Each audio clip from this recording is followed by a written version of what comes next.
నమస్కారం సార్. కుంభమేళా ఫిబ్రవరి 26తో ముగిసిపోయింది. అవును. ఏం సార్, సక్సెస్ అంటారా, ఫెయిల్యూర్ అంటారా? కొన్ని తప్పిదాలు ఉన్నాయి, కొన్ని ప్రాణ నష్టాలు ఉన్నాయి. వీటన్నిటిని ఎలా విశ్లేషిస్తారు? కుంభమేళా అనేటువంటిది సూపర్ సక్సెస్ అండి. ఇది మనం జాగ్రత్తగా గమనించినట్లయితే ఈ కుంభమేళా అనేటువంటిది ఏ ఒక్క వ్యక్తో అంటే ఒక చీఫ్ మినిస్టర్, ప్రైమ్ మినిస్టర్ వీళ్ళు చేసింది కాదు. ఇది కొన్ని వేల సంవత్సరాల నుంచి కూడా ఈ కుంభమేళా అనేటువంటిది కూడా జరుగుతున్నది.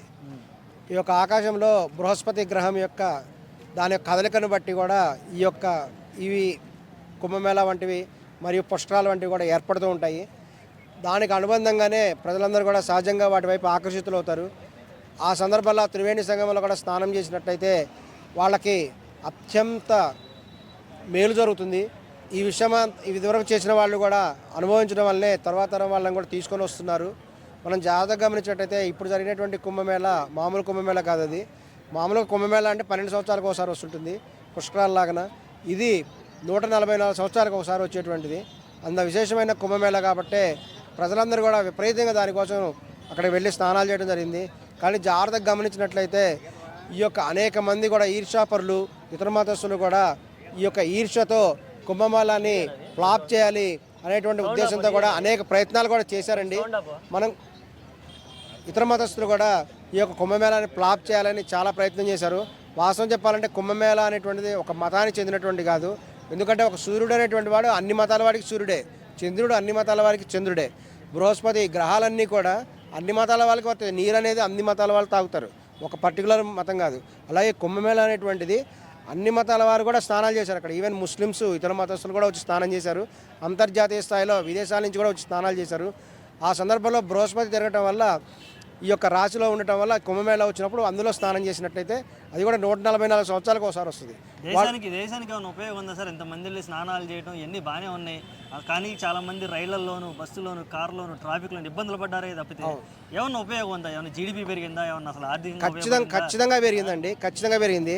మనం సాధారణంగా గమనిస్తే మన హిందూ మతంలో ఉన్న గొప్ప విషయం ఏంటంటే ఒక పండగ అనేటువంటిది వచ్చినప్పుడు, ఒక శివరాత్రి అనేది వచ్చినప్పుడు ఈ యొక్క అనేక నెల పాటు జరిగినటువంటి బిజినెస్ కూడా వీళ్ళ ఒక్క రోజులో జరుగుతుంది.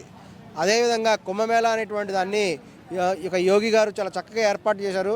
ఆయన కొన్ని 100 కోట్లు ఖర్చు పెట్టి అరేంజ్మెంట్ చేస్తే కొన్ని లక్షల కోట్లు టర్న్ ఓవర్ అయింది. అక్కడ లక్షల కోట్లు అమౌంట్ జనరేట్ అయింది. అక్కడ ఈ యొక్క ఉండటం వల్ల సమాజంలోని అనేక వర్గాల వారు కూడా దానివల్ల బాగుపడ్డారు.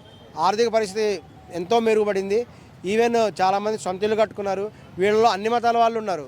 ఈవెన్ హిందువులతో పాటు ముస్లిమ్స్ కూడా చాలామంది బాగుపడ్డ వాళ్ళు ఉన్నారు. మీరు జాగ్రత్తగా గమనించినట్టయితే వినాయక చవితి వంటి పండుగలు చూడండి, అందులో క్రేన్గా ఉండేది ముస్లిమ్సే, క్రేన్ నడిపేది. ఇంకా పూలం మీద ఎవరు? ముస్లిమ్సే. ఈ విధంగా అనేక హిందూ మతంలోని అనేక పండుగలకు కూడా ముస్లిమ్స్ కూడా లాభం పొందుతున్నారు. అలాగే కుంభమేళా ద్వారా అనేక హిందువులతో పాటు ముస్లిమ్స్ లాభపడ్డారు, వేరే మతాల వాళ్ళు కూడా బాగుపడ్డారు. ఎందుకంటే కొంతమంది కెమెరామెన్ ఉంటారు, వాళ్ళు వేరే మతం వల్ల ఉండొచ్చు. అందరూ కూడా లాభపడడం జరిగింది.